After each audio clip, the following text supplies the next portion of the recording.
આપણી બુદ્ધિ પ્રમાણે, સમય પ્રમાણે, સાનુકૂળતાને લઈ અને જેટલું કંઈ સાંભળ્યું એટલું આપણા જીવનની અંદર જો ખરેખર આત્મસાત થાય તો આપણે પણ એવા મહાન ગુણો પ્રાપ્ત કરી શકીએ. બાકી ઋષિઓ થાકી ગયા. અરે ભક્તો ભગવાનને ભજી ભજી અને હજારો જન્મની સાધનાને અંતે પણ મેળવી શક્યા નથી. આપણા કેટલા સદભાગ્ય કહેવાય કે બહુ જ ઓછા સાધન કરેલા છે, છતાં પણ આવા પુરુષને જો આપણે સમજી લઈએ તો બહુ જ વ્યવસ્થિત રીતે કોઈ પણ પ્રકારના પ્રયાસ વિના શાંતિથી અક્ષરધામના અધિકારી બની શકીએ. બાકી જેમ તુલસીદાસજી રામાયણની અંદર બહુ સુંદર એક ગાયેલું છે કે ઋષિઓ બધા થાકી ગયા જન્મો જન્મ સાધના કરીને, તો પણ એના ધ્યાનમાંય ભગવાન નથી આવ્યા, એને ભગવાનને દર્શને નથી આપ્યા. અને આપણે કોઈ એવી સાધનાઓ કરેલી નથી, પરંતુ છતાંય આપણા ધ્યાનમાં આવ્યા, આપણા ઘરમાં આવ્યા અને આપણને અનંત રીતે એમને આશીર્વાદ પણ આપ્યા. એમની કૃપા ગણાય, એમની કરુણા ગણાય, એમની અનુકંપા આપણી ઉપર ગણાય.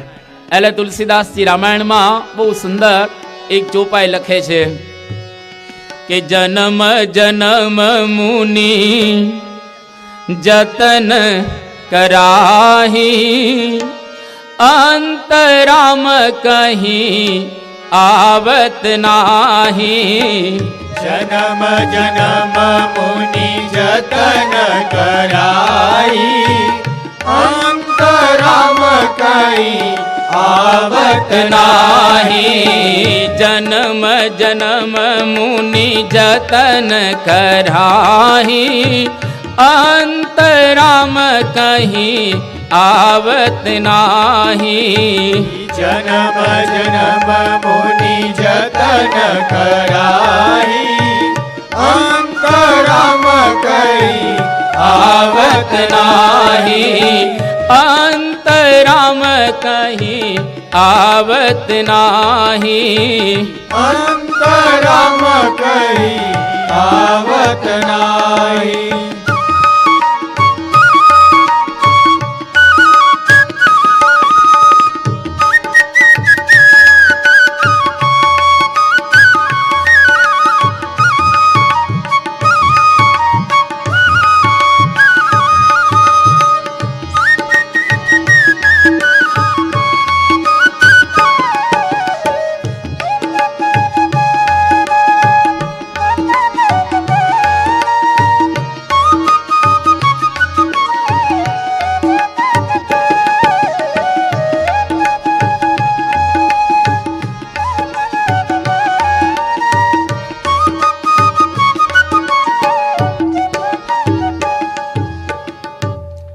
તો ઋષિઓની સાધના એના અંતે જો ભગવાનને મળતા ન હોય તો આપણે તો કોઈ એવી સાધના કરેલી નથી, અને છતાંય આપણી બધાની મહેચ્છા એવી રહેલી છે કે આને આ જન્મે આપણે અક્ષરધામના અધિકારી થવું છે. અધ્યાત્મ માર્ગની અંદર કરવાનું ઓછું છે, સમજવાનું વધારે છે. આ માર્ગ વિકટ પણ રહેલો છે અને સરળ પણ રહેલો છે. જો સમજતા ન આવડે તો કરોડોના કરોડો જન્મ વ્યતીત થઈ જાય તો એક ડગલું ચાલી ન શકીએ, અને જો સમજતા આવડે તો ઘર બેઠા ગંગા, ઘર બેઠા અક્ષરધામના અધિકારી બની શકાય. એટલા માટે આ માર્ગ શૂરસ્ય ધારા નિશિતા, અસ્ત્રાની ધાર ઉપર ચાલવા જેવો માર્ગ છે. અને વત્સ પદમ તરંતી, જેમ વાછડાનું પગ એમાં જે પાણી ભર્યું હોય એને જેટલી સહજતાથી આપણે કૂદીને તરી જઈએ એટલી જ સહજતાથી આ સંસાર સાગર પણ તરી શકાય છે. એના માટે ખાલી એટલું જ આપણે કરવાનું કે આપણા જીવનની અંદર આપણે જ્યાં છીએ ત્યાંથી થોડીક બુદ્ધિને સતેજ કરી અને આ જ્ઞાનના સીમાડાની પાસે પહોંચવાનું છે, એટલે કે જ્ઞાન પ્રાપ્ત કરવાનું છે. છેલ્લા 6 દિવસથી આપણે શાસ્ત્રીજી મહારાજના દિવ્ય ચરિત્રોનું પાન અને ગાન કરી રહેલા છીએ. ગઈકાલે જ્યારે અડધો 1 કલાક આપણે જુદા જુદા પ્રશ્નોનું સમાધાન કર્યું હતું. એટલા માટે સમાધાન કર્યું હતું કે બ્રહ્મ સ્વરૂપ શાસ્ત્રીજી મહારાજે ગઈકાલે આપણે જેમ સાંભળ્યું પ્રમાણે વઢવાણ, બોચાસણ, સારંગપુર, ગોંડલ, અટલાદરા અને છેલ્લું ગઢડા, આ 5 શિખરબદ્ધ મંદિરો બાંધ્યા અને એ સમગ્ર આલમની અંદર અક્ષર અને પુરુષોત્તમ મહારાજના વિજય ધ્વજ છે એ ફરકવા લાગ્યા. પરંતુ છતાંય લોકોને થોડા પ્રશ્ન રહેતા હોય છે અને આ 6 દિવસ દરમિયાન ઘણા બધા આપણને પૂછતા હોય છે કે આનું શું. એટલે એક સાથે આપણે આ બધા પ્રશ્નોનું સમાધાન એટલા માટે કર્યું અને 1-2 પ્રશ્ન બાકી છે એને આપણે સમાપન કરી અને પુનઃ શાસ્ત્રીજી મહારાજ એમના જીવન ચરિત્રનો જે અંતિમ ભાગ રહેલો છે એને આપણે સ્પર્શ કરીશું. ગઈકાલે આપણે 4 પ્રશ્નોનું સમાધાન કર્યું હતું. એક પ્રશ્ન આપણને એવો પૂછતા હોય છે કે આચાર્ય મહારાજ જે દીક્ષા આપે એ જ દીક્ષા માન્ય ગણાય, બીજી કોઈ દીક્ષા માન્ય ન ગણાય. કારણ કે શિક્ષાપત્રીની અંદર શ્રીજી મહારાજે 128માં શ્લોકની અંદર કહ્યું છે કે મદાશ્રિતાનામ સર્વેષામ ધર્મ રક્ષણ હેતવે ગુરુત્વે સ્થાપિતાભ્યાંચ તાભ્યામ દીક્ષા મુમુક્ષવઃ. બહુ સ્પષ્ટ આ શ્લોક રહેલો છે કે મદાશ્રિતાનામ સર્વેષામ, મારા જેટલા કંઈ આશ્રિતો રહેલા છે એના ધર્મ રક્ષણ હેતવે, એના ધર્મનું રક્ષણ થાય એ હેતુ માટે ગુરુત્વે સ્થાપિતાભ્યામ તાભ્યાંચ, આ બેયને એટલે કે રઘુવીરજી મહારાજ અને અયોધ્યા પ્રસાદજી મહારાજને ગુરુપણા ને લઈ અમે સ્થાપેલા છે, એટલે કે એને ગુરુ કરેલા છે. અને દીક્ષા મુમુક્ષવઃ, એમના શરણે કોઈ આવે તો એમને સાધુની દીક્ષા આપવી. બહુ સ્પષ્ટ છે. આ બંનેને અમે આચાર્ય સ્થાપ્યા છે, એના શરણે કોઈ આવે તો એને દીક્ષા આપવી. અહીંયા આગળ શિક્ષાપત્રીના શ્લોકમાં મહારાજ એવું નથી કહેતા કે આચાર્ય આપેલી દીક્ષા જ માન્ય ગણાય, બીજી કોઈ દીક્ષા માન્ય ન ગણાય. ખાલી 2 જ શબ્દ રહેલા છે, મુમુક્ષવઃ દીક્ષા, મુમુક્ષોને દીક્ષા આપવી જોઈએ. આમાં માન્ય અમાન્યનો ક્યાં સવાલ જ રહે છે. પરંતુ લોકો આપણને જુદા જુદા એવા પ્રશ્ન પૂછતા હોય છે. પણ સત્સંગી જીવન ગ્રંથની અંદર બીજું પ્રકરણ 51મો અધ્યાય અને 9મો શ્લોક, એની અંદર બહુ સ્પષ્ટ મહારાજ લખે છે. એ શ્લોકની અંદર કહે છે સંપ્રાપ્ય દીક્ષામ ઇહ ભક્તિ ધર્મ યુક્તાત ગુરોઃ ભાગવતીમ નરઃ પ્રાક અર્ચામ તતઃ પ્રાપ્ય તદ ઉક્ત રીત્યા ભક્તિમ વિદધ્યાત અપતંદ્રી વિષ્ણોઃ. આ એનો જવાબ છે આ શ્લોકનો. મહારાજ એની અંદર કહે છે કે આલોકની અંદર ધર્મ અને ભક્તિથી યુક્ત જે ગુરુ હોય એ ગુરુ પોતે ભાગવતીમ દીક્ષામ, એ ભાગવતી દીક્ષા આપી શકે અને એની પાસેથી મૂર્તિ લઈ અને ભગવાનની પૂજા કેવી રીતે કરવી? અપતંદ્રી એટલે કે આળસનો ત્યાગ કરીને ભક્તિ વિદધ્યાત, ભક્તિ કરવી જોઈએ. આમાં ક્યાંય મહારાજ એવું નથી લખતા કે આચાર્ય મહારાજની પાસેથી જ દીક્ષા લેવી અને એ દીક્ષા લેશો તો જે દીક્ષા માન્ય ગણાશે. આવી બિલકુલ વાત મહારાજે કોઈ જગ્યાએ નથી શિક્ષાપત્રીમાં કરી, નથી સત્સંગી જીવન ગ્રંથમાં કરી, નથી સત્સંગી ભૂષણમાં કરી, નથી હરિલીલા અમૃતની અંદર કરી, નથી હરિચરિત્રામૃત સાગરની અંદર કરી. તો બધાને ઘણી વખત શંકા રહેતી હોય, એ શંકાનું સમાધાન એટલું જ છે કે એવા મહાન ગુરુ દીક્ષા આપે એ દીક્ષા માન્ય છે. મહારાજના વખતમાં શુકાનંદ સ્વામીને મુક્તાનંદ સ્વામી દીક્ષા આપેલી, નિષ્કુળાનંદ સ્વામીના પૂર્વાશ્રમના દીકરા માધવજી એને ગોપાળાનંદ સ્વામી દીક્ષા આપી અને ગોવિંદાનંદ નામ પાડેલું. અદ્ભુતાનંદ સ્વામીના બે ભાઈ જેને ગોપાળાનંદ સ્વામી દીક્ષા આપેલી. રામદાસ સ્વામીએ 18 ગૃહસ્થોને દીક્ષા આપેલી. એમાં મહારાજે પછી બીજી વાર દીક્ષા નથી આપી. આ સંતોએ આપી દીધી એ દીક્ષાને મહારાજે માન્ય રાખેલી છે.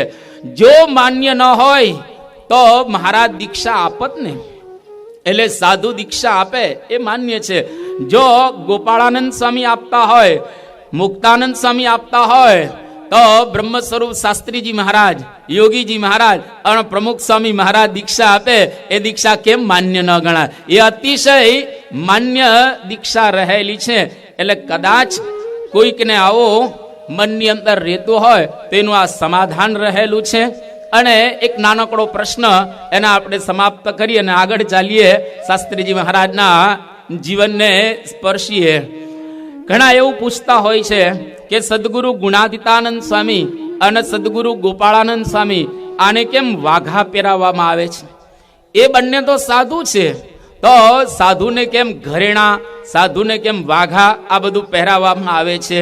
જવાબ ફક્ત એટલો જ રહેલો છે કે આલોકની અંદર આપણે એને સાધુ માનીએ છીએ, પણ જ્યારે મૂર્તિ પધરાવીએ છીએ ત્યારે પરલોકના ભાવથી આપણે પધરાવીએ છીએ. ગુણાતીતાનંદ સ્વામી અક્ષર બ્રહ્મનો અવતાર છે અને ગોપાળાનંદ સ્વામી મુક્ત રહેલા છે. એટલે અક્ષરધામના મુક્તના ભાવથી આલોકની અંદર જ્યારે આપણે મૂર્તિ પધરાવીએ છીએ ત્યારે વાઘા ધરાવીએ છીએ. આલોકનો ભાવ નથી, પરંતુ પરલોકનો ભાવ છે. તમે ગઢડાની અંદર જશો જૂના મંદિરમાં, તો અક્ષર ઓરડીમાં એક તખ્તો છે જેની અંદર અક્ષરધામની સભા બતાવવામાં આવેલી છે. અમદાવાદ મંદિરની અંદર અક્ષર ભવનમાં જશો ત્યાં પણ એક તખ્તો છે જેમાં અક્ષરધામની સભા બતાવેલી છે. આપણા ગોંડલ મંદિરમાં જશો સભા મંડપની અંદર એક તખ્તો છે જેમાં અક્ષરધામની સભા બતાવવામાં આવેલી છે. એમાં મહારાજનો આકાર અને બધા મુક્તોનો આકાર સરખો જ છે. કોઈ આકારમાં અક્ષરધામમાં ભેદભાવ રહેલા નથી. એટલે આલોકની અંદર એમને વાઘાને ઘરેણા આપણે પહેરાવીએ છીએ પરલોકના ભાવથી. સર્વે દિવ્ય છે રે ત્યાં તો જોયાની છે જુક્ત. આ પ્રેમાનંદ સ્વામીએ ગાયેલું છે. નિષ્કુળાનંદ સ્વામી કહ્યું કે અક્ષરધામ કેવું છે? તો કે તેજ તેજ જ્યાં તેજ અંબાર, તેજોમય તન તેના રે, તે તેજ મધ્ય સિંહાસન શોભે, ત્યાં બેઠા બહુ નામી રે. એટલે અક્ષરધામની અંદર એક સિંહાસનની આજુબાજુ અનંત કરોડો મુક્તો બેઠેલા છે. એમાંના એક મુક્ત ગોપાળાનંદ સ્વામી અને મહારાજની સેવામાં રહેલા એવા ગુણાતીતાનંદ સ્વામી. એટલે ધામના ભાવથી જ આપણે એમને વાઘા પહેરાવીએ છીએ, ઘરેણા પહેરાવીએ છીએ અને લાડ લડાવીએ છીએ. જો ધામનો ભાવ ન હોય તો આપણા મંદિરની અંદર રાધાજી અને લક્ષ્મીજીની સેવા કોઈ સંતો ન કરી શકે, કારણ કે બંને સ્ત્રી છે અને સંતો એને તો સ્ત્રીનો ત્યાગ છે. અષ્ટ પ્રકારે અબડા કેરો ત્યાગ કરે સો ત્યાગી, વિષય થકી વૈરાગ્યને પામ્યા સો સાચા વૈરાગી. 8 પ્રકારે સ્ત્રીનો ત્યાગ રાખવો જોઈએ. તો આ તો બે સ્ત્રી છે, એને થોડા કપડા પહેરાવાય સંતોએથી? પણ એ રાધાને આલોકના ભાવથી નથી જોતા, લક્ષ્મીને આલોકના ભાવથી નથી જોતા, એ તો પરલોકના ભાવથી આપણે જોઈએ છીએ. એટલા માટે સંતો એને કપડાં પહેરાવે છે. આજે તમે જુઓ પરોક્ષની અંદર હનુમાનજી વાનર હતા, ગણપતિનું મસ્તક હાથીનું હતું અને નરનારાયણ ઋષિ હતા. આ ત્રણેય આવા હતા. જો આલોકનો ભાવ જોવામાં આવે તો એને કઈ રીતે આવા વાઘા શોભે? પરંતુ ગણપતિને સરસ વાઘા ધરાવવામાં આવે છે. હનુમાનજી તો પશુ કહેવાય, એને અદ્ભુત વાઘા ધરાવવામાં આવે છે. નરનારાયણ ઋષિ છે, એને પણ અદ્ભુત વાઘા ધરાવે છે. એ કયા ભાવથી? પરલોકના ભાવથી. આલોકનો ભાવ એમાં રહેલો નથી. શ્રીજી મહારાજે પણ એ તવરાના મેળાની અંદર ગુણાતીતાનંદ સ્વામી અને ગોપાળાનંદ સ્વામીને જરિયાની વસ્ત્રો પહેરાવેલા. મહારાજની હાજરીમાં સાધુ હતા ત્યારે અને મહારાજે પહેરાવેલા વસ્ત્રોના બે સંતોએ પહેર્યા હતા. અને અચિંત્યાનંદ બ્રહ્મચારીએ ગુણાતીતાનંદ સ્વામીની સ્તુતિના કેટલાય શ્લોકો ગાયેલા છે.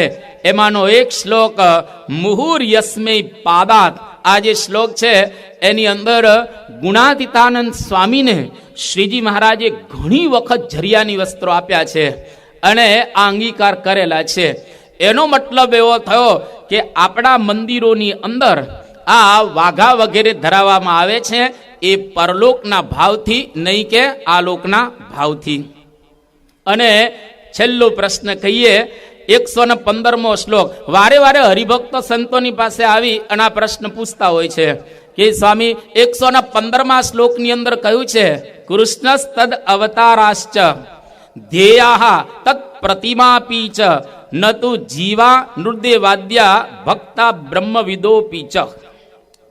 એટલે કે કૃષ્ણ ભગવાન, એટલે કે ભગવાન, તદ અવતારાહા, એના અવતારો, આનું ધ્યાન કરાય, ભગવાનનું ધ્યાન કરાય, ભગવાનના અવતારોનું ધ્યાન કરાય, પણ માણસ કે દેવતા કે બ્રહ્મવિદ એટલે કે બ્રહ્મને જાણનારા એનું ધ્યાન ન કરાય.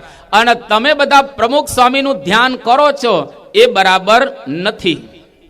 બહુ સરળ રીતે આનું ભાષ્ય તમે વાંચો એટલે તમને તરત જ જણાઈ જશે કે મહારાજ બહુ સ્પષ્ટ કહે છે, બ્રહ્મવિદ એટલે કે બ્રહ્મને જાણનારો હોય એનું ધ્યાન ન કરાય, પણ બ્રહ્મ સ્વરૂપ પ્રમુખ સ્વામી મહારાજનું ધ્યાન કરાય. ફક્ત બ્રહ્મને નિરૂપણ કરીને જાણતો હોય એનું ધ્યાન કરવામાં બાદ છે.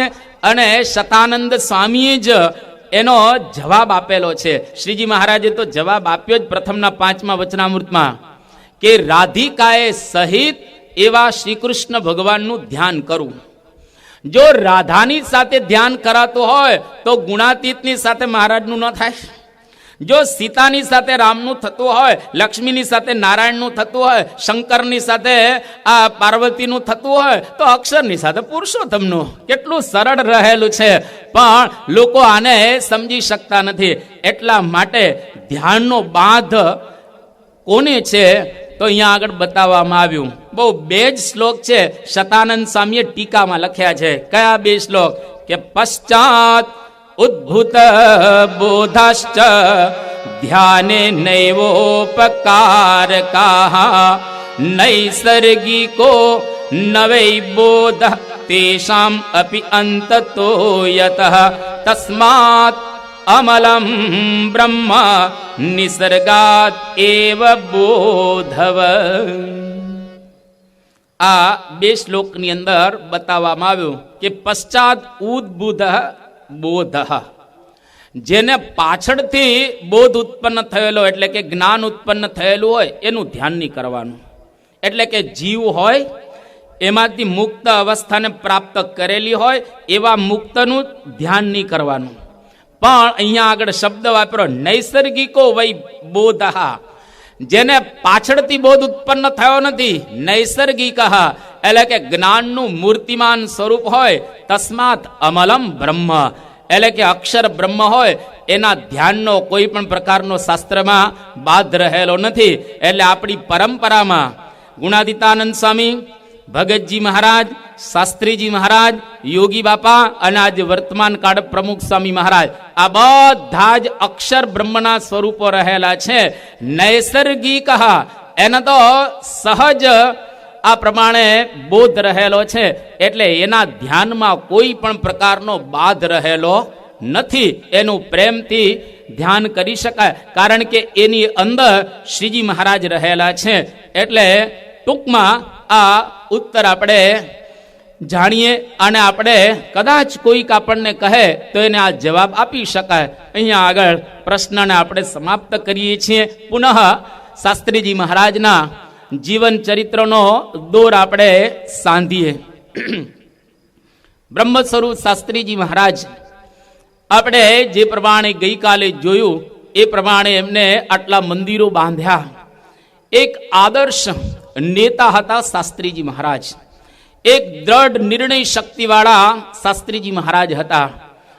એમના જીવનની અંદર એમને જે નક્કી કર્યું એ પ્રમાણે એમને કર્યું છે. એમના જીવનમાં ભલે ગમે તેટલા વિઘ્નો આવ્યા, એમનો એક પ્રિય શ્લોક હતો, વિઘ્નેહિ પુનઃ પુનરપી પ્રતિહન્યમાના પ્રારબ્ધમ ઉત્તમ જનાહ ન પરિત્યજંતી. એક વખત કામનો પ્રારંભ કર્યો પછી એને ક્યારેય છોડવાનું નહીં એવી દ્રઢ નિર્ણય શક્તિ શાસ્ત્રીજી મહારાજની અંદર હતી. સંવત 1976ની સાલ જો એક મિશનનું સ્ટેટમેન્ટ લઈને શાસ્ત્રીજી મહારાજ આવેલા હતા. આલોકની અંદર એ આવ્યા હતા. એને એક જ કામ કરવાનું હતું. શું કરવાનું હતું? એને મંદિરો બાંધી ઉપાસનાની પરિશુદ્ધિ કરવાની હતી. અને એમને ત્રિદોષ થયેલો, મંદવાળ હતો શાસ્ત્રીજી મહારાજને, ખૂબ માંદા હતા, એકદમ પથારીવશ હતા. એવા સંજોગોની અંદર મહુવાથી એક હરિભક્ત આવ્યા, નરસિંહદાસ છગનલાલ. આમ તો એ ગુણભાવી હતા. અને એ જ્યારે મંદિર એમને બાંધેલું હતું લક્ષ્મીનારાયણનું, અને શોધતા હતા કે એવા પુરુષ દ્વારા પ્રતિષ્ઠા કરાવીએ કે જેના દ્વારા મૂર્તિમાં દૈવત આવે. એવા પુરુષમાં દૈવત હોય તો મૂર્તિમાં દૈવત આવે. એટલે એ પુરુષની શોધમાં હતા. અને કોઈકે કહ્યું કે બ્રહ્મ સ્વરૂપ શાસ્ત્રીજી મહારાજ એવા મહાન સંત છે. એટલે શાસ્ત્રીજી મહારાજની પાસે આવ્યા. પણ શાસ્ત્રીજી મહારાજ તો બીમાર હતા. 2 દિવસ બાદ પુનઃ દર્શન કરવા માટે આવે છે. અને શાસ્ત્રીજી મહારાજ એકદમ જાગી ગયા.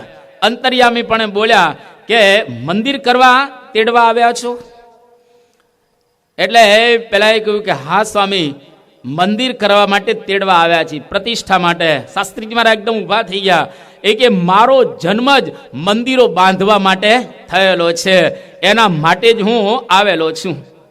અને કે હું આવીશ પ્રતિષ્ઠા કરવા. બીમાર હતા પરંતુ છતાંય શાસ્ત્રીજી મહારાજ પ્રતિષ્ઠા કરવા માટે એ જાય છે.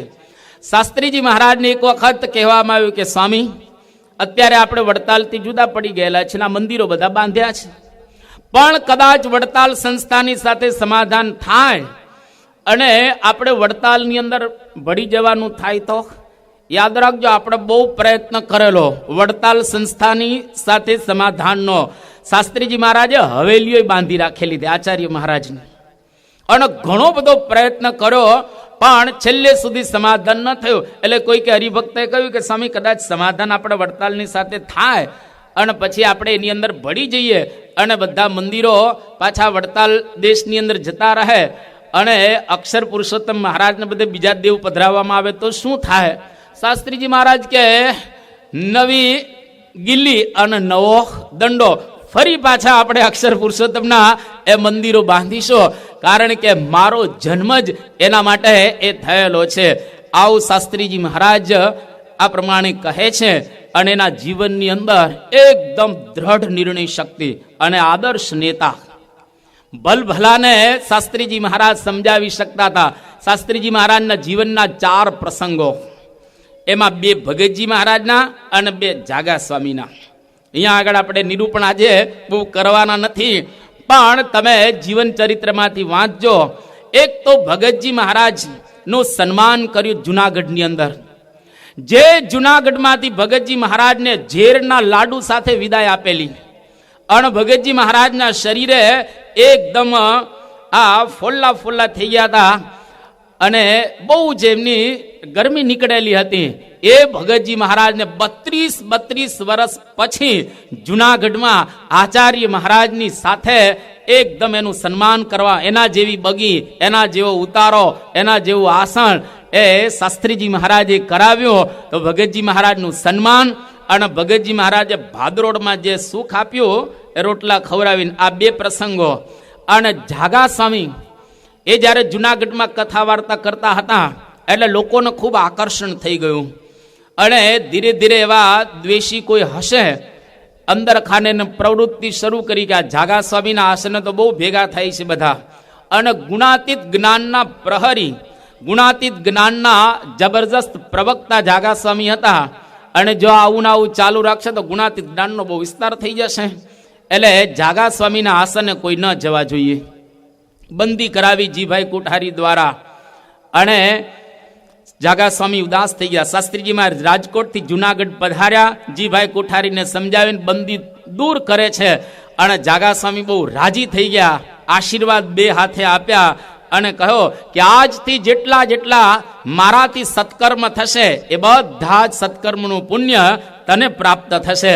શાસ્ત્રીજી મહારાજને આશીર્વાદ આપ્યા અને બંદી તોડાવી અને અંત અવસ્થાએ જાગા સ્વામીની સેવા કરવા માટે ગયા. કારણ કે ભગતજી મહારાજની સેવા કરી શક્યા ન હતા એટલા માટે. તો શાસ્ત્રીજી મહારાજ કહેતા આ 4 પ્રસંગો જો કોઈ જીવનની અંદર યાદ રાખશે તો એના અર્ધા કામાદિક દોષો તો બળી જશે. એટલે કેટલી સરળતાથી આપણને સમજાવે છે. અર્ધા કામાદિક દોષોને બાળવા બહુ અઘરા છે. આ સહેજે સહેજે આપણા દોષો બળી જાય તો આવા એક આદર્શ નેતા બંદી તોડાવી શકે અને આચાર્ય મહારાજની સાથે એનું સન્માન કરાવી શકે. એ પ્રમાણે શાસ્ત્રીજી મહારાજ બધી ગોઠવણ કરી અને શાસ્ત્રીજી મહારાજ કેવા એક દ્રઢ નિર્ણય શક્તિવાળા અને આદર્શ નેતૃત્વ ધરાવતા હતા. આપણી સંસ્થાનું બંધારણ કર્યું. જો આજે લગભગ ગુજરાતની અંદર 1.5 લાખ જેટલા ટ્રસ્ટ છે. ચેરિટી કમિશનર ગુજરાતના એમને થોડા વર્ષ પહેલા રિપોર્ટ આપેલો હતો. શું રિપોર્ટ એને આપ્યો કે ગુજરાત એ વખતે 92,000 ટ્રસ્ટ હતા આખા ગુજરાતમાં, અત્યારે વધી ગયા છે. કે આખા ગુજરાતના 92,000 ટ્રસ્ટમાં જો કોઈનો પહેલો નંબર આપવાનો હોય તો બીએપીએસ સંસ્થાનો. એ એકદમ પરફેક્ટ આ લોકોનું બધું કામ રહેલું છે. એનું કારણ આપણું બંધારણ બરાબર છે. આ બીએપીએસ સંસ્થાનું જે બંધારણ છે એના 2-4 નાનકડા મુદ્દા. જ્યારે સંસ્થાનું બંધારણ કરવામાં આવે છે એ વખતે બ્રહ્મ સ્વરૂપ શાસ્ત્રીજી મહારાજ મગનભાઈ અહીંયા સુરતના જે સેક્રેટરી આપણી સંસ્થાના હતા એના તપાસ કરવા માટે મુંબઈ મોકલે છે કે આપણે બંધારણ કરવાનું છે, બધા મુદ્દા લખીને. અને પછી મુંબઈ ગયા અને ત્યાંના જે બધા સોલિસિટર્સ બધા હોય એની પાસે સલાહ લીધી અને સલાહ લઈને પાછા આવ્યા. એની અંદર શાસ્ત્રીજી મહારાજને કહ્યું કે સ્વામી, આ સલાહ લઈને હું આવ્યો છું, એમાં સાહેબ એવું કહે છે કે આ ધાર્મિક સંસ્થા છે, જાહેર સંસ્થા છે, એટલે એમાં જે બધા સભ્યો હોય, બંધારણની અંદર જે બધા કમિટી હોય, સભ્યો હોય બધા, એનું ઇલેક્શન કરવું પડે. ઇલેક્શનથી અંદર આવે. ત્યારે શાસ્ત્રીજી મહારાજ મગનભાઈના વાંચીને કહે છે કે મારે ઇલેક્શન જોઈતું જ નથી, મારે બંધારણની અંદર ઇલેક્શન જોઈતું નથી. કારણ શાસ્ત્રીજી મહારાજ સરસ આપે છે કે ઇલેક્શન હોય તો ગમે તેવા માણસો એની અંદર આવી જાય, માટે ચાલે નહીં, એટલે મારે સિલેક્શન જોઈએ. કંઈક એવું સાહેબને તમે કહો. એટલે મગનભાઈ કહ્યું કે સ્વામી, સાહેબ તો આવું વાત કરતા હતા, આવું કહેતા હતા કે આ જાહેર સંસ્થાઓ એટલે ઇલેક્શન કરવું પડે. ત્યારે શાસ્ત્રીજી મહારાજ કે જાઓ અને સાહેબને સમજાવો. એટલે મગનભાઈ ગયા અને કહ્યો કે અમારા સ્વામીજી આવું કહે છે કે અમારે સિલેક્શન જોઈએ, અમારે ઇલેક્શન ન જોઈએ આમાં. ત્યારે સાહેબે કહ્યું કે વાંધો નહીં, આપણે એવું પણ થઈ શકે, સિલેક્શનમાં કોઈ વાંધો નથી, થઈ શકે. પછી કહ્યું કે સભ્યને જો કાઢવા પડે તો બધા સભ્યો મળી અને પ્રમુખની સત્તાથી કાઢી શકે.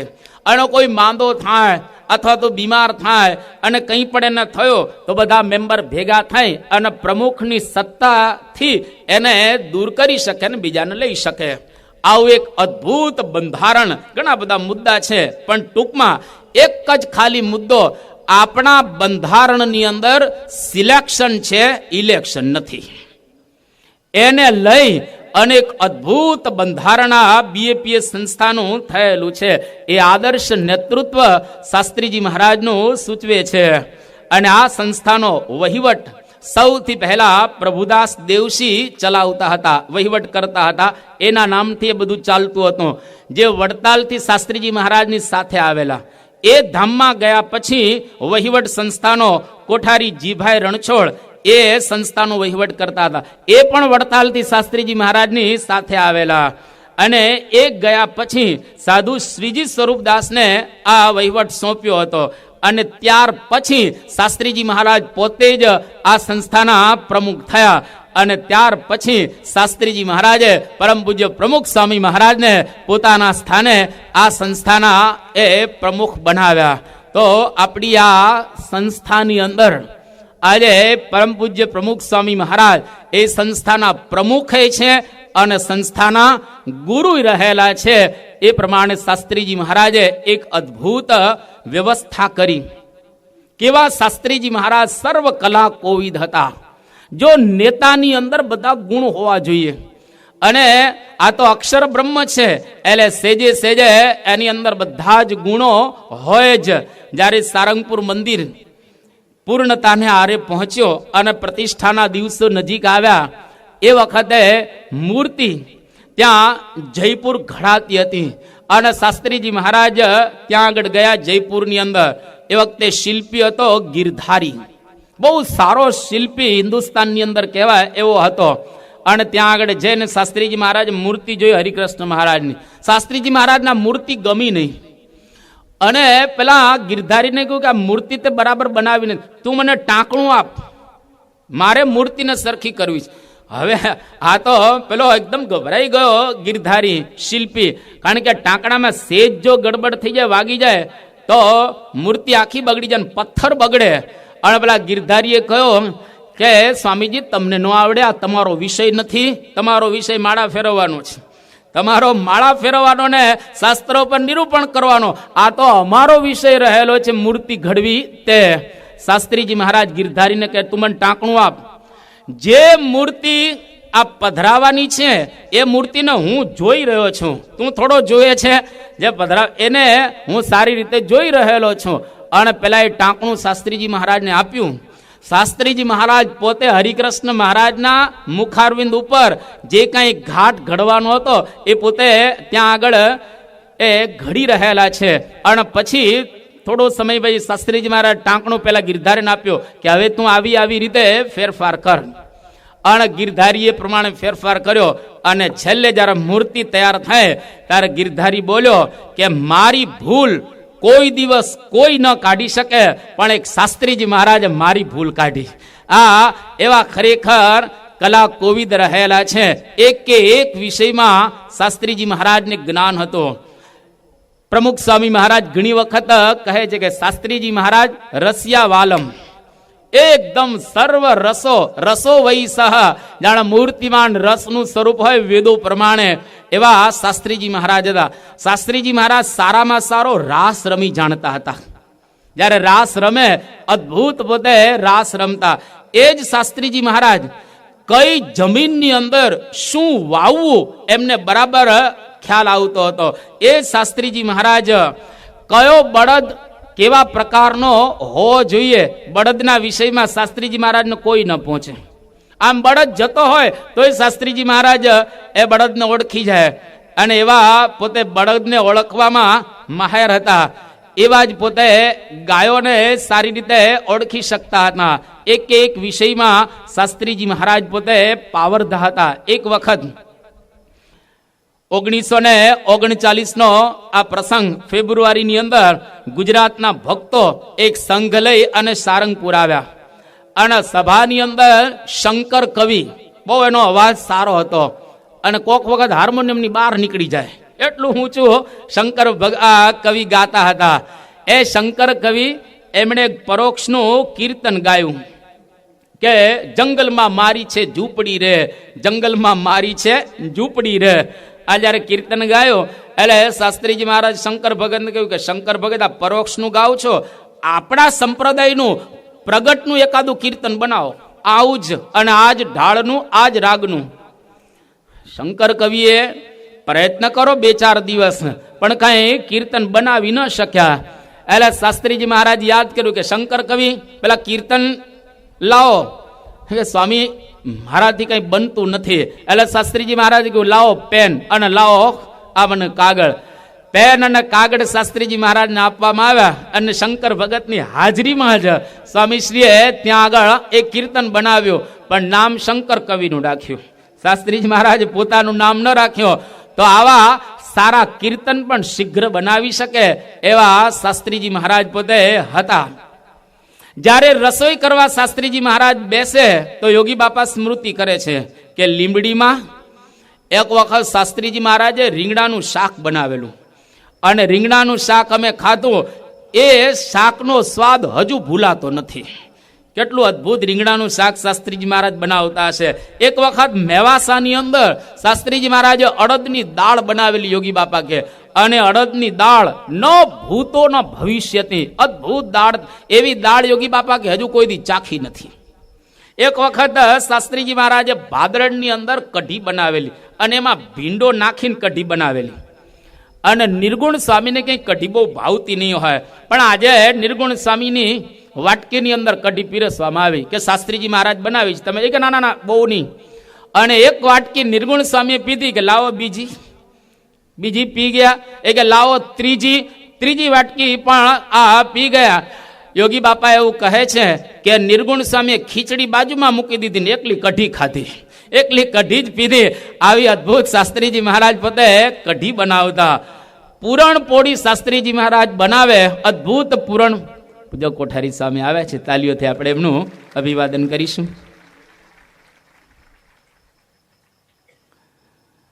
શાસ્ત્રીજી મહારાજ એવી પૂરણપોળી બનાવતા કે પૂરણપોળીની ઉપર આમ સિક્કો મૂકે ને તો સિક્કો ધીરે ધીરે પૂરણપોળીમાં નીચે ઉતરી જાય. એકદમ ઉપરનું પડ છે ને એનો મહિમા છે પૂરણપોળીમાં, અને અંદરનો જે માલ એનો પણ એટલો જ મહિમા રહેલો છે.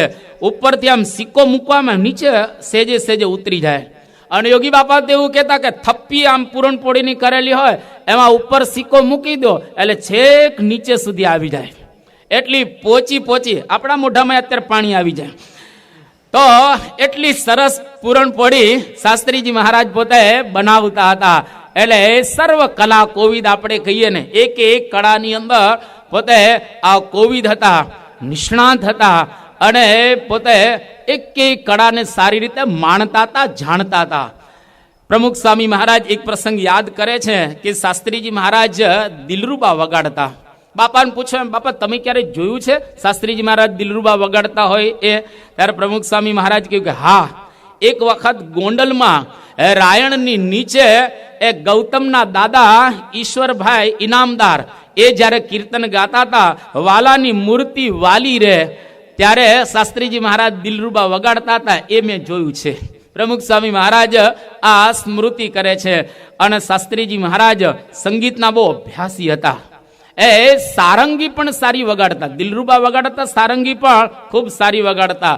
અને 100 થી વધારે કીર્તનો શાસ્ત્રીજી મહારાજે કંઠસ્થ કરેલા હતા. ખૂબ સારું લખતા હતા શાસ્ત્રીજી મહારાજ. ભૂગોળનું, જ્યોગ્રાફીનું પણ શાસ્ત્રીજી મહારાજને ખૂબ સારું એક જ્ઞાન હતું. અરે એનાથી પણ આગળ શાસ્ત્રીજી મહારાજના વખતમાં પેલા ગાડા વ્હીલવાળા હતા. અત્યારે જેમ ટાયર આવી ગયા એવા ગાડા નહોતા, પેલા પાટાવાળા હતા, વચ્ચે ધરી હોય. જ્યારે ગાડાને ઊંઘવાનું આવે એમાં તેલ નાખવાનું આવે પેલા પાટા ઉપર, અને અંદર પેલા બાંધેલા હોય આ કાપડના એ પાટા, એની ઉપર તેલ નાખવામાં આવે. તો શાસ્ત્રીજી મહારાજ જાતે જ ઊંઘતા ગાડાને.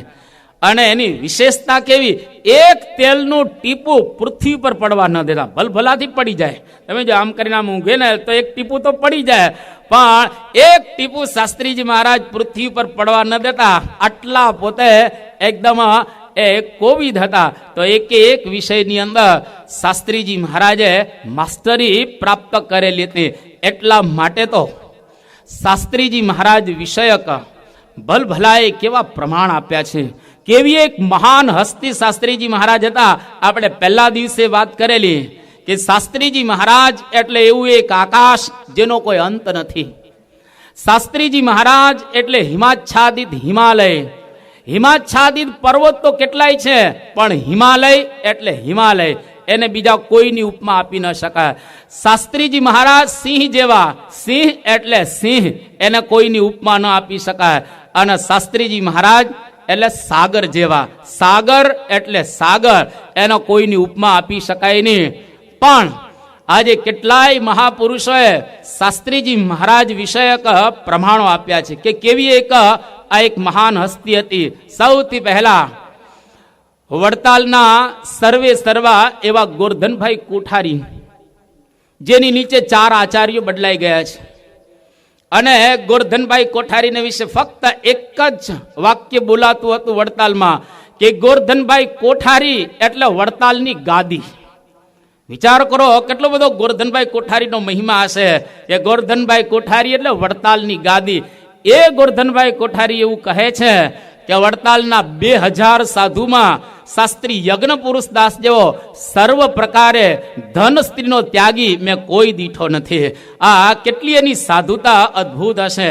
તો યોગેશ્વર સ્વામી એ શાસ્ત્રીજી મહારાજને નાની ઉંમરમાં કહે છે કે છોકરા, તારામાં તેજ અપાર છે અને બુદ્ધિ પણ તારી ખૂબ વિશાળ રહેલી છે અને ખૂબ ઝીણી બુદ્ધિ છે અને ભલભલા તારી બુદ્ધિથી અંજાઈ જાય એવી અણીદાર તારી બુદ્ધિ રહેલી છે.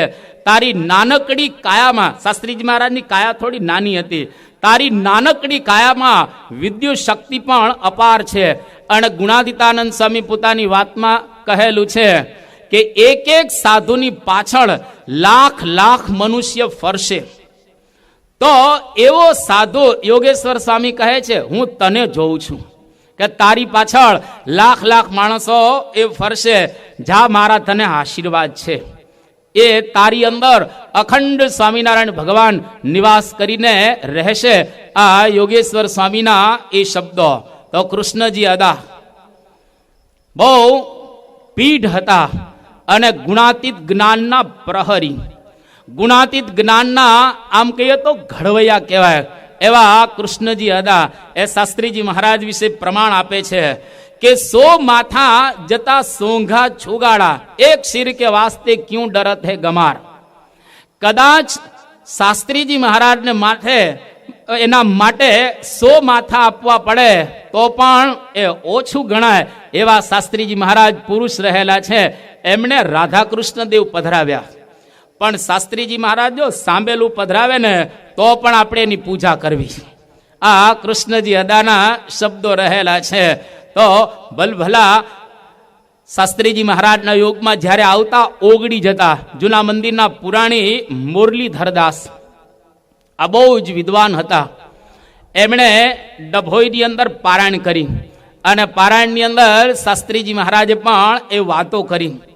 જ્યારે શાસ્ત્રીજી મહારાજની વાતો પૂર્ણ થાય એટલે આ મુરલીધરદાસ છે બોલે છે કે વાહ યજ્ઞ પુરુષ દાસ વાહ, ત્યાં આજે વાતો કરીને અમારું અંતર ઠારી દીધું અને આવી વાતો મારી આટલી વૃદ્ધ ઉંમરમાં મેં ક્યારેય સાંભળી નથી. આજ તો તે હદ વાળી દીધી. અમારી હઠ, માન અને ઈર્ષાની ગ્રંથિઓ તે ગાળી નાખી અને એ પોતે વ્યાસપીઠ ઉપરથી ઉતરી અને શાસ્ત્રીજી મહારાજને દંડવત કરે છે. કેવી અદ્ભુત શાસ્ત્રીજી મહારાજની વાણી હશે અને કેવો એનો વાણીનો પ્રવાહ હશે શાસ્ત્રીજી મહારાજનો કે મુરલીધર દાસ જેવા આવા ધુરંધર પણ શાસ્ત્રીજી મહારાજને એ દંડવત કરે. અરે એના કરતા આગળ ત્યાં અમદાવાદ મંદિરની અંદર પંડિત સ્વામી કૃષ્ણ સ્વરૂપદાસજી હતા. આ એવા મહાન વિદ્વાન હતા કે જેને શંકરાચાર્યને હરાવેલા શાસ્ત્રાર્થની અંદર અને શંકરાચાર્યનાથી મહાત થયેલા. પણ શાસ્ત્રીજી મહારાજ એટલા બધા પ્રભાવિત થઈ ગયા હતા. એક વખત વડતાલના સંતો અમદાવાદ મંદિરે દર્શન કરવા માટે આવે છે અને આ કૃષ્ણ સ્વરૂપદાસ એ સંતોને જોઈ અને નજીક બોલા, અહીંયા આવો, તમે વડતાલથી આવ્યા છો ને? હા, અમે વડતાલથી આવ્યા છીએ. તો કે વડતાલ તમે જાઓ ત્યારે શાસ્ત્રી યજ્ઞ પુરુષ દાસને મારા વતી 5 દંડવત કરજો અને જય સ્વામિનારાયણ કહેજો. જો શાસ્ત્રીજી મહારાજ મને ન મળ્યા હોત તો હું ગોપાળાનંદ સ્વામીને ટોડલાનો બ્રાહ્મણ અને ગુણાતીતાનંદ સ્વામીને ભાદરાનો બ્રાહ્મણ જ માનલ. પણ શાસ્ત્રી યજ્ઞ પુરુષ દાસજીએ મને ગોપાળાનંદ સ્વામી અને ગુણાતીતાનંદ સ્વામીનો અદ્ભુત મહિમા સમજાવ્યો કે આ મુક્ત છે અને પેલા અનાદિ અક્ષર બ્રહ્મ રહેલા છે. અને કહ્યો કે શાસ્ત્રી યજ્ઞ પુરુષ દાસ જો મને ન મળ્યા હોત તો મારા કલ્યાણમાં અધૂરું રહેત. આ કૃષ્ણ સ્વરૂપદાસજીના શબ્દો રહેલા છે. તો શાસ્ત્રીજી મહારાજ કેવા એક પ્રભાવશાળી હશે એનો આપણને ખ્યાલ આવે. દોલતભાઈ કૃપાશંકર પંડ્યા જો વડતાલની અંદર જે કમિટીના એક સદસ્ય હતા, એ ટેમ્પલ કમિટીના, અને દોલતભાઈ કૃપાશંકર પંડ્યા બોલે છે, શું બોલે છે કે શાસ્ત્રીજી મહારાજે આજે અક્ષર પુરુષોત્તમનો સિદ્ધાંત મને સમજાવ્યો અને સમજાવ્યા પછી એમના શબ્દો કે સ્વામી, આ તો જે કાર્ય કરવા માટે ખુદ ભગવાન સ્વામિનારાયણને અવતાર ધારણ કરી અને આ પૃથ્વી ઉપર આવવું પડે એવું કાર્ય આપે ખરેખર આ પૃથ્વી ઉપર કરેલું છે. આપની મહિમા, આપનો મહિમા અપાર રહેલો છે. અને મને કે કહેવાનું મન થાય છે એમ કહીને કહે છે કે અત્યારે તો તમે સ્વામી અને મહારાજની ધાતુની મૂર્તિઓ પધરાવી છે. તે શાસ્ત્રીજી મહારાજ બધા મંદિરમાં ધાતુની જ મૂર્તિ પધરાવેલી. એટલે યાવત ચંદ્ર દિવાકરો આ પ્રમાણે અક્ષરનો પુરુષોત્તમ મહારાજ રહે કે આજે તો તમે ધાતુની મૂર્તિઓ પધરાવેલી છે, પરંતુ ભવિષ્યમાં તમારા શિષ્યો તમારી સુવર્ણની મૂર્તિ પધરાવશે. આ દોલતભાઈ કૃપાશંકરના પંડ્ય એના આ શબ્દો, અને ખરેખર આપણે દિલ્હીથી પ્રારંભ કર્યો. મહેડાવથી અને દિલ્હીથી આપણે પ્રારંભ કર્યો. અને આ પ્રમાણે શાસ્ત્રીજી મહારાજ એ મંદિરની હજુ તો આરસની અંદર બેઠેલા છે. આરસની મૂર્તિ છે, પણ ભવિષ્યમાં એમના શબ્દો સાકાર થશે. સુવર્ણની મૂર્તિઓ શાસ્ત્રીજી મહારાજની બેસશે. કારણ કે શાસ્ત્રીજી મહારાજ જો ન પધાર્યા હોત તો આપણને અક્ષરનો પુરુષોત્તમનો સિદ્ધાંત છે એ કોણ સમજાવત. એટલા માટે તો જ્યારે સારંગપુરનું મંદિર એની પ્રતિષ્ઠા જ્યારે થઈ એ વખતે લીંબડી ઠાકોર પધારેલા અને જૂના મંદિરના દર્શન કરીને પોતે આવેલા હતા. અને કોઈ એમને કહેલું હતું જૂના મંદિરની અંદર કે હઠીલા ભૂતોને ભગાડે એવી આ જૂના મંદિરની અંદર ગોપાળાનંદ સ્વામીની લાકડી રહેલી છે, છડી રહેલી છે. એટલે જ્યારે શાસ્ત્રીજી મહારાજને આ મળે છે, બોટાદના નગરશેઠ બાજુમાં હતા, અને લીંબડી નરેશે કહ્યું શાસ્ત્રીજી મહારાજ કે તમારી પાસે કંઈ એવી લાકડી ચમત્કારી છે કે જે આમ ભૂતોને અડાડો ને ભાગી જાય? ત્યારે બોટાદના નગરશેઠ હિંમતલાલ બોલ્યા કે બાપુ, લાકડીની તો શું વાત કરવી, આ શાસ્ત્રીજી મહારાજ એવા છે નવી લાકડી બનાવી શકે એવા, આ નવી લાકડી છે ઉત્પન્ન કરી શકે એવા છે. એની પાસે તો એવું ઐશ્વર્ય રહેલું છે, એ ધારે તે કરવા સમર્થ રહેલા છે. આવા શાસ્ત્રીજી મહારાજ હતા. અખિલ હિન્દ મજૂર મહાજનના સિદ્ધાંતનિષ્ઠ અગ્રણી એવા રાષ્ટ્રીય નેતા ગુલજારીલાલ નંદા, જે ભારતના 2 વખત પોતે વડાપ્રધાન થયેલા. એ ગુલજારીલાલ નંદાએ શાસ્ત્રીજી મહારાજનો અભિપ્રાય આપતા કહે છે કે શાસ્ત્રીજી મહારાજ કેવા પુરુષ હતા કે એક શ્રેયાર્થી તરીકે હું સત્સંગની અંદર પ્રથમ આવ્યો હતો, પરંતુ જ્યારે શાસ્ત્રીજી મહારાજના મને દર્શન થયા એમના પ્રત્યે મને ઘણું આકર્ષણ થવા લાગ્યો. અને અત્યારે હું કહું છું કે શાસ્ત્રીજી મહારાજ સાક્ષાત ભગવાનનું સ્વરૂપ રહેલા છે, એમાં રોમનોય ફેર રહેલો નથી. આ ગુરજારીલાલ નંદાના શબ્દો. વડતાલના કોઠારી, જો 40 વર્ષ પછી વડતાલમાંથી આવા શબ્દો બોલાય છે. વચ્ચે તો ઘણા બોલી ગયા હશે. આ યાદ રાખજો, વડતાલના કોઠારી એટલે એનો મતલબ એવો થયો કે આખું વડતાલ જ આવી ગયું કે ને. આપણા કોઠારી સ્વામી બાજુમાં બેઠેલા છે, કોઠારી સ્વામી બોલે એનો મતલબ શું થયો? એનો મતલબ કે બીએપીએસ સંસ્થાને માન્ય છે, ઉપરથી બધું માન્ય છે, કારણ કે કોઠારી સ્વામી બોલેલા છે. એમ વડતાલના કોઠારી બોલે એનો મતલબ એવો થયો કે વડતાલ સંસ્થાને માન્ય છે. અને વડતાલના કોઠારી પોતાના હાથે લખી આપે છે, આમ ખાલી બોલે છે ને, લખી આપે છે કે એ પોતાના એ શબ્દોની અંદર. એ વડતાલના કોઠારી ગોવિંદ ભગત હતા. અને 40 વર્ષ શાસ્ત્રીજી મહારાજ વડતાલમાંથી બહાર નીકળ્યા એને થયેલા છે. એ વખતે ગોરધનભાઈ કોઠારી ધામમાં સીધા આવી ગયા છે. ગોવિંદ ભગત બહુ જ પાવરફુલ કોઠારી હતા, અને નિર્ગુણ સ્વામીને પત્ર લખે છે. આ તારીખ 9/5/1946 એ દિવસ. એમાં આ વડતાલના કોઠારી લખે છે, શું લખે છે શબ્દ કે પ્રગટ બ્રહ્મ સ્વરૂપ ઈશ્વર મૂર્તિ શાસ્ત્રીજી મહારાજને મારા પ્રણામ સહ જય સ્વામિનારાયણ કહેશો. નિર્ગુણ સ્વામીને જો શબ્દ કેવો વાપરે છે, પ્રગટ બ્રહ્મ સ્વરૂપ ઈશ્વર મૂર્તિ. આપણે પ્રગટ બ્રહ્મ સ્વરૂપ પ્રમુખ સ્વામી મહારાજની નીચે લખીએ છીએ ને, વડતાલના કોઠારી કહે છે કે પ્રગટ બ્રહ્મ સ્વરૂપ એ ઈશ્વર મૂર્તિ આ શાસ્ત્રીજી મહારાજ. અને પછી આગળ લખે છે કે તેમનામાં સાક્ષાત શ્રીજી મહારાજ રહ્યા છે, તેઓ શ્રી ધારે તે કરવા માટે સમર્થ રહેલા છે.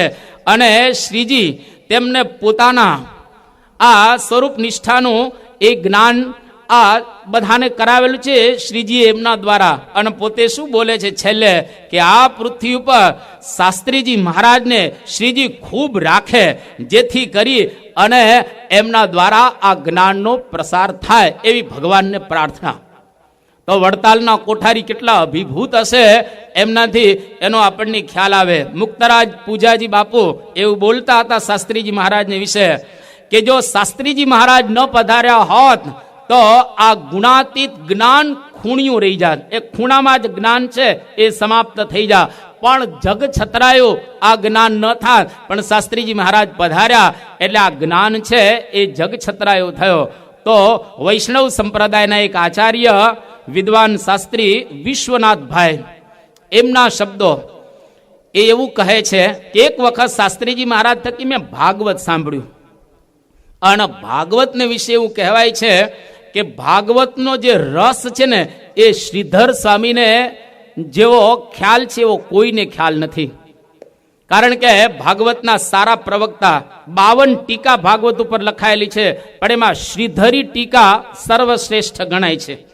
પણ આ વિશ્વનાથ ભાઈએ જ્યારે શાસ્ત્રીજી મહારાજ થકી આ ભાગવત સાંભળ્યું ત્યારે પોતે બોલ્યા કે શ્રીધર સ્વામી પણ ભાગવત ન સમજાવી શકે એવો શાસ્ત્રીજી મહારાજે ભાગવત સંભળાવ્યું અને સમજાવ્યું. એનું કારણ બહુ સરસ આપે છે કે એનું કારણ શું કે સ્વામી તો સાક્ષાત ભગવાનનું સ્વરૂપ રહેલા છે.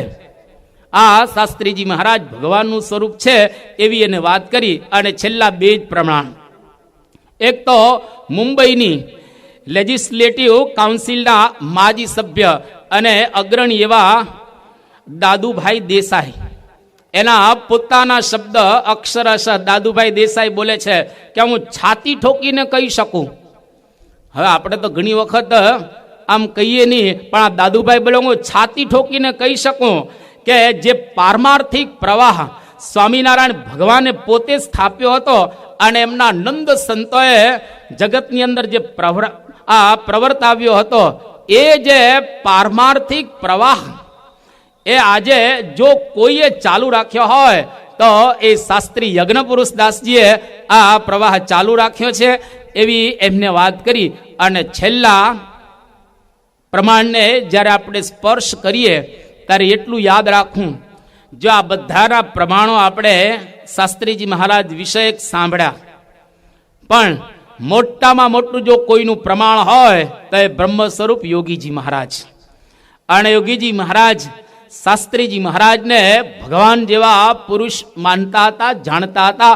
યોગીજી મહારાજ 1-2 વખત નહીં, અનંત વખત એવું કહેલું છે કે શાસ્ત્રીજી મહારાજ એ સાક્ષાત ભગવાનનું સ્વરૂપ રહેલા છે.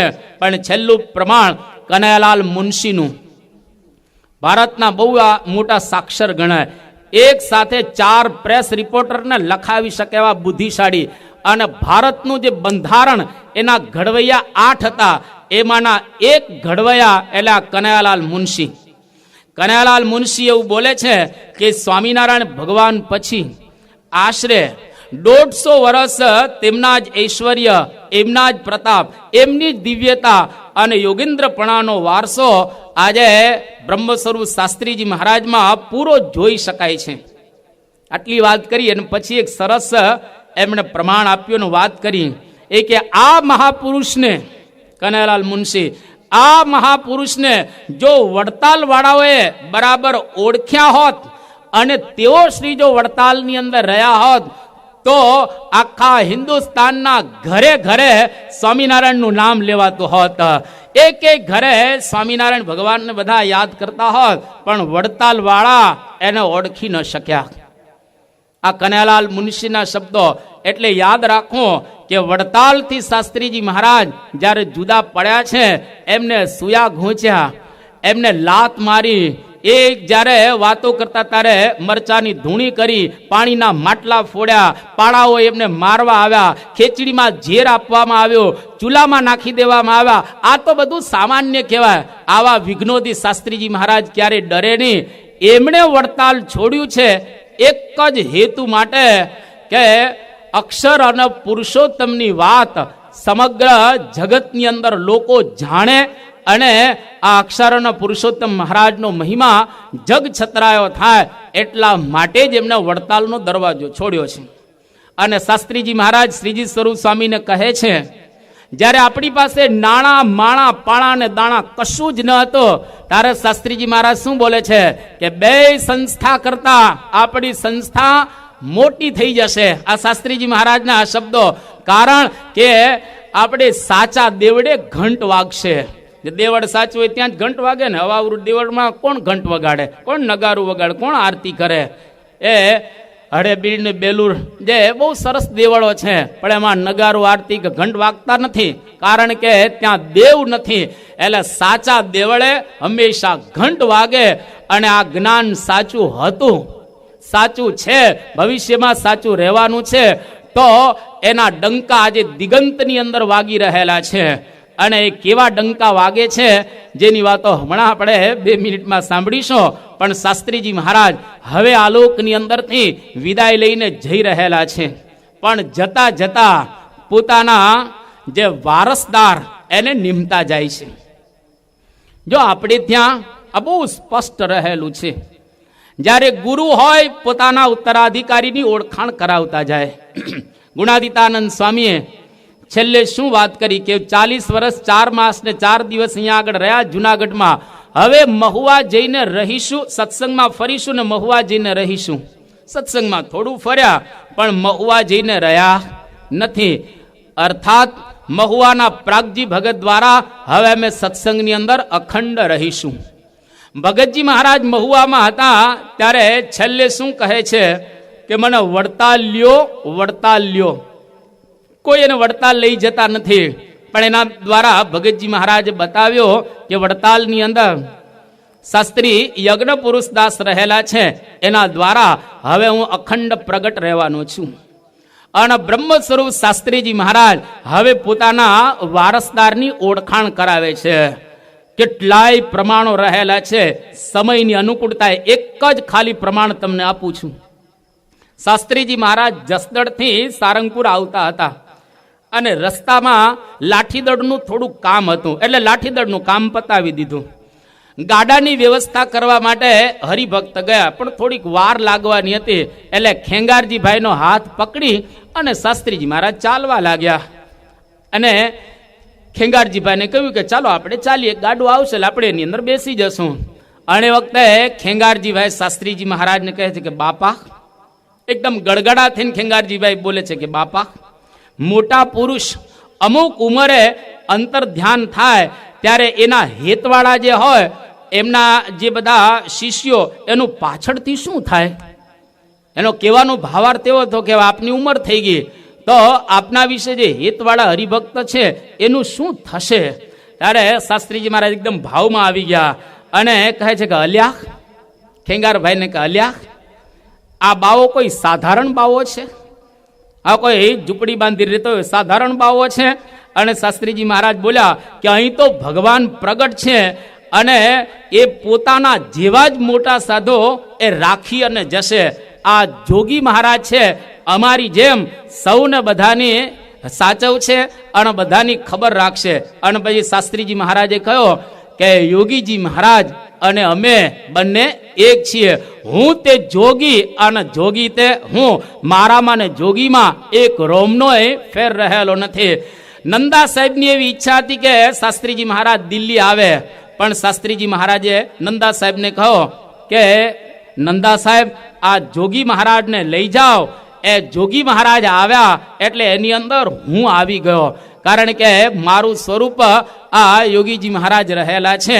અને યોગી બાપા જ્યારે દિલ્હીથી પાછા આવ્યા એ વખતે શાસ્ત્રીજી મહારાજ યોગીજી મહારાજનો ખૂબ મહિમા કહે છે. અને મહિમા કહેતા એક વાક્ય બોલ્યા કે જોગી જેવા સાધુ અનંત કોટી બ્રહ્માંડમાં કોઈ નથી. અને જોગીજી મહારાજને કહ્યું કે આ નારાયણ સ્વામી છે, એ નારાયણ સ્વામી એટલે પ્રમુખ સ્વામી મહારાજ, એને તમે સાચવજો. અને નારાયણ સ્વામીને કહ્યું કે તમે યોગી બાપાની આજ્ઞામાં રહેજો. અને શાસ્ત્રીજી મહારાજે આ પ્રમાણે વાત કરી.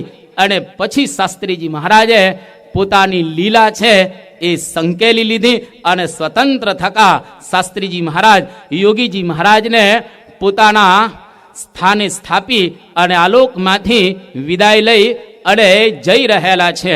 પણ છેલ્લી શાસ્ત્રીજી મહારાજની ઈચ્છા કે આ લોકની અંદર મારી યાવતચંદ્ર દિવાકરો ગાદી ચાલે, આ સંપ્રદાય પણ યાવતચંદ્ર દિવાકરો ચાલે. એટલા માટે શાસ્ત્રીજી મહારાજ છેલ્લે આપણે જાણીએ છીએ પ્રમાણે પોતાના સ્થાને પ્રમુખ તરીકે પરમ પૂજ્ય પ્રમુખ સ્વામી મહારાજની એ વરણી કરતા ગયા. પ્રસિદ્ધ પ્રસંગ છે એટલે આપણે એમનો સ્પર્શ કરતા નથી, પરંતુ શાસ્ત્રીજી મહારાજ એ પોતે બોલેલા કે મને અત્યાર સુધીમાં કોઈ કાર્યની અંદર પસ્તાવો થયો નથી, એક પણ મારું કાર્ય જેની અંદર મને પસ્તાવો થયો નથી. અને આ પ્રમુખ સ્વામી મહારાજને, આ નાણદાને, નારાયણ સ્વરૂપને મારી જગ્યાએ હું સ્થાપતો જાઉં છું, એમાં મને કોઈ પણ પ્રકારનો પસ્તાવો નથી. અને તમને બધાને 50 વર્ષનું સુખ કરતો જાઉં છું. 50ની ઉપર કેટલાય થઈ ગયા. એટલે તો અત્યારે શાસ્ત્રીજી મહારાજના આ સ્વરૂપ રૂપ એવા પરમ પૂજ્ય પ્રમુખ સ્વામી મહારાજ રહેલા છે. અને શાસ્ત્રીજી મહારાજે યોગીજી મહારાજની ઓળખાણ કરાવી અને યોગીજી મહારાજે પ્રમુખ સ્વામી મહારાજની ઓળખાણ કરાવી. તો જે સંસ્થા બ્રહ્મ સ્વરૂપ શાસ્ત્રીજી મહારાજે એ સ્થાપેલી છે, એ સંસ્થાના આપણે બધા અનુયાયી રહેલા છીએ. આજે આપણી આ BAPS સંસ્થા એક અદ્ભુત સંસ્થા રહેલી છે, જેની આપણે એક યા બીજી રીતે ઘણી બધી વાતો સાંભળી ચૂકેલા છીએ. પરંતુ અત્યારે આ બાહ્ય કલેવર જો સંસ્થાનો જોવામાં આવે તો આ સંસ્થા અત્યારે 55 દેશની અંદર વ્યાપ્ત થયેલી છે. અને હજુ તો આ સંસ્થાનો પ્રારંભ છે. યોગીજી મહારાજ આજથી 50 વર્ષ પહેલા એવું બોલેલા વિદ્યાનગરની અંદર, જ્યારે 5 વાગે જાગ્યા ત્યારે, કે અત્યારે તો આપણો સત્સંગ બહુ ફેલાયેલો નથી, પરંતુ આજથી 500 વર્ષ પછી, યોગી બાપાના શબ્દો, કે આજથી 500 વર્ષ પછી દુનિયાનો કોઈ એવો દેશ કે ખૂણો નહીં રહે કે જ્યાં આગળ અક્ષર પુરુષોત્તમ મહારાજ ન બેસે. આખા વિશ્વની અંદર અક્ષર પુરુષોત્તમ મહારાજ એ બેસી જશે અને એ દિગંતમાં ડંકા વાગશે. અને ખરેખર અત્યારે દિગંતમાં ડંકા વાગી રહેલા છે. 55 દેશની અંદર 1000 મંદિરોની અંદર આ સંસ્થા અત્યારે કામ કરી રહેલી છે. અને કેટલા બધા નેશનલ ઇન્ટરનેશનલ એવોર્ડ્સ પણ બધા આ સંસ્થાને પ્રાપ્ત થયેલા છે. આપણા ગુજરાતની અંદર 1989માં આપણને શ્રેષ્ઠ બાળ પ્રવૃત્તિનો એવોર્ડ મળેલો છે. આખા ગુજરાતની અંદર શ્રેષ્ઠ બાળ પ્રવૃત્તિ આપણી ચાલી રહેલી છે. 1992માં સમગ્ર ભારત વર્ષમાં શ્રેષ્ઠ બાળ પ્રવૃત્તિ આ BAPSની રહેલી છે. એનો પણ રાષ્ટ્રપતિના હાથે આપણને એવોર્ડ મળેલો છે. અરે આવા તો કેટલાય એવોર્ડ, લંડન મંદિરને ઘણા બધા એવોર્ડ મળેલા છે.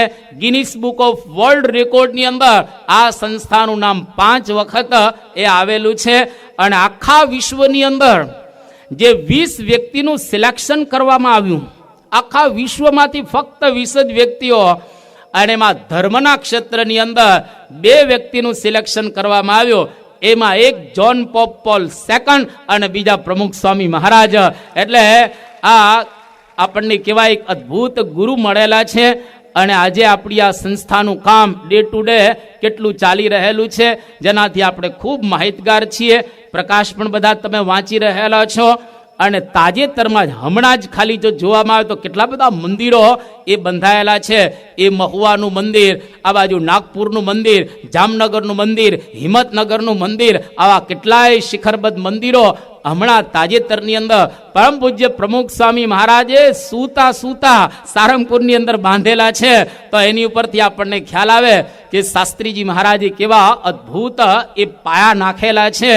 અને આખા વિશ્વની અંદર જ્યારે અમેરિકાનું અક્ષરધામ એનું જ્યારે ઉદ્ઘાટન થશે, જો દિલ્હીનું અક્ષરધામ આજે વિશ્વનું સૌથી મોટામાં મોટું હિન્દુ મંદિર છે, જેનો આપણને એવોર્ડ મળ્યો છે. લંડનની અંદર ટીમ ફૂટમેન આવેલા, જ્યારે પરમ પૂજ્ય સ્વામી બાપાને એ સર્ટિફિકેટ એનાયત કરવા માટે કે 355 મંદિરો તમે બાંધ્યા, એટલે આખા વિશ્વની અંદર પહેલો નંબર તમારો છે. અને બીજા નંબરના જે વ્યક્તિ હતા એને ફક્ત 23 બાંધેલા. છતાંય ટીમ ફૂટમેન એવું બોલે છે કે આ 355 મંદિરનો રેકોર્ડ તમારો તૂટી જશે. હા, બધાએ કહ્યું કે આ કેમ, કઈ રીતે તૂટી જશે? એટલે ટીમ ફૂટમેન બોલે છે કે આ રેકોર્ડ પ્રમુખ સ્વામી તોડશે. પ્રમુખ સ્વામીએ રેકોર્ડ કર્યો અને તોડશે પણ પ્રમુખ સ્વામી મહારાજ. એટલે આ સ્વામીશ્રીનું અદ્ભુત એક કાર્ય રહેલું છે. અને જ્યારે અમેરિકાની અંદર રહેલું અક્ષરધામ એનું ઉદ્ઘાટન થશે. અત્યારે 168 એકરમાં બંધાય છે. હમણાં સુધી 100 એકર હતી જગ્યા, હમણાં બાજુમાં કહે છે કે 68 એકર બીજી લીધી. એટલે 168 એકરમાં અમેરિકાની છાતી ઉપર આવું એક અદ્ભુત અક્ષરધામ બંધાઈ રહેલું છે.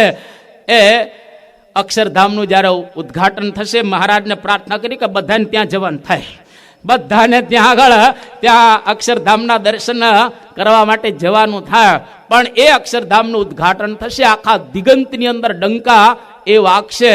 તો આવી એક અદ્ભુત સંસ્થા, આવા એક અદ્ભુત ગુરુ, આવો એક અદ્ભુત સિદ્ધાંત, આના વચનામૃત જેવા અદ્ભુત શાસ્ત્રો એ આપણી પાસે રહેલા છે.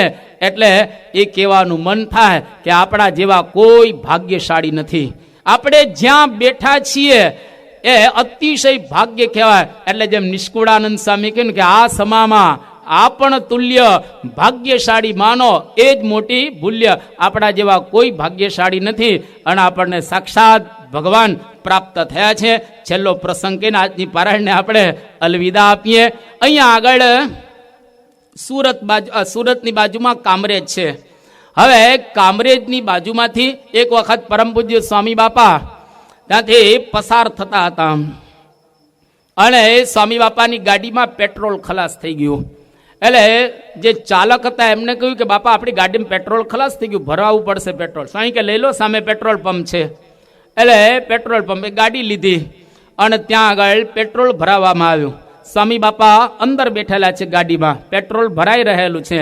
એક બાજુમાં ભાવિક એમણે જોયું કે પ્રમુખ સ્વામી આવ્યા છે, આ ગાડીમાં એ જ બેઠા છે. એટલે દોડતા દોડતા બાજુમાં જ ઘર હતું, પોતાના નાના દીકરાને લઈ આવ્યા.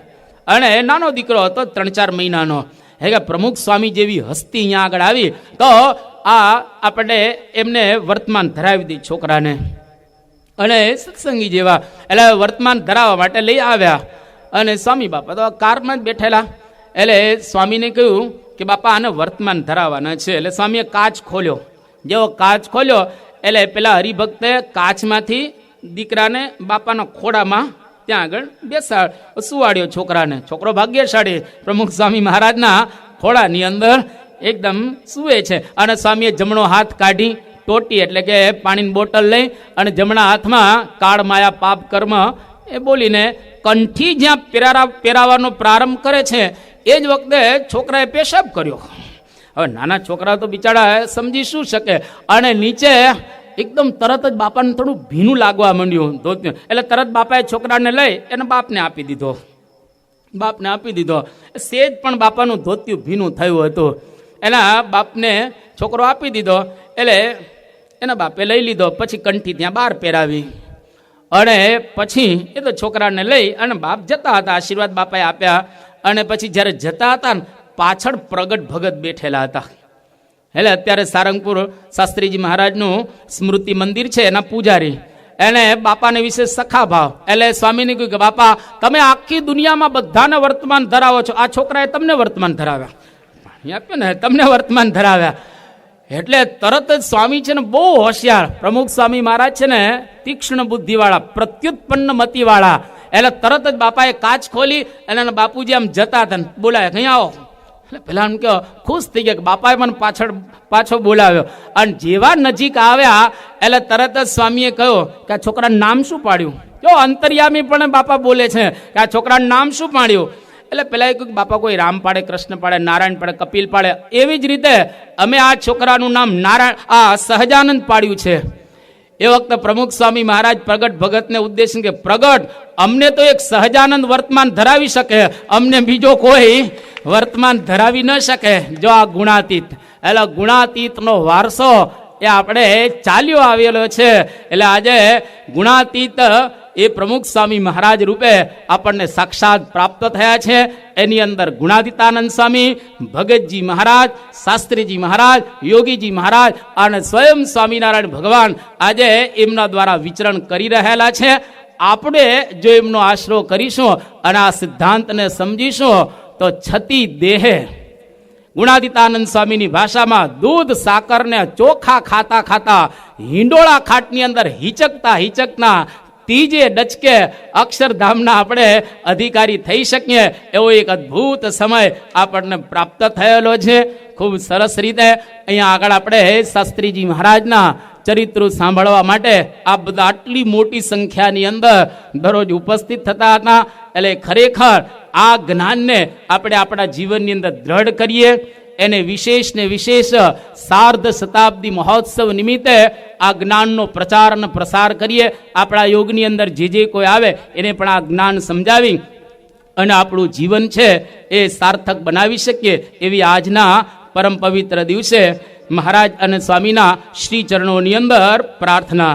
સ્વામી નારાયણ નારાયણ નારાયણ, સ્વામી નારાયણ નારાયણ નારાયણ, સ્વામી નારાયણ નારાયણ નારાયણ, સ્વામી નારાયણ નારાયણ નારાયણ, સ્વામી નારાયણ સ્વામી નારાયણ, સ્વામી નારાયણ સ્વામી નારાયણ, સ્વામી નારાયણ સ્વામી નારાયણ, સ્વામી નારાયણ સ્વામી નારાયણ, સ્વામી નારાયણ નારાયણ નારાયણ, સ્વામી નારાયણ નારાયણ નારાયણ, સ્વામી નારાયણ નારાયણ નારાયણ, સ્વામી નારાયણ નારાયણ નારાયણ, સ્વામી નારાયણ નારાયણ નારાયણ. સ્વામી નારાયણ નારાયણ નારાયણ. બે હાથ ઊંચા કરી અને જયનાદની સાથે આપણે અહીંયા આગળ થોડુંક સમય, આજે પૂર્ણાહુતિનો દિવસ છે એટલે આજે બધાને પ્રસાદ પ્રાપ્ત થવાનો છે. પણ પ્રસાદ વેચા છે, આ પારાયણ પૂરી થઈ ગયા પછી બહાર નીકળીશું ત્યારે. એટલે કોઈ આજે ઉતાવળ ન કરતા બે હાથ ઊંચા કરીને જયનાદની સાથે આપણે પારાયણને પૂર્ણ કરીશું. અને આજે આપણે બધા જ અહીંયા આગળ પધારેલા છીએ.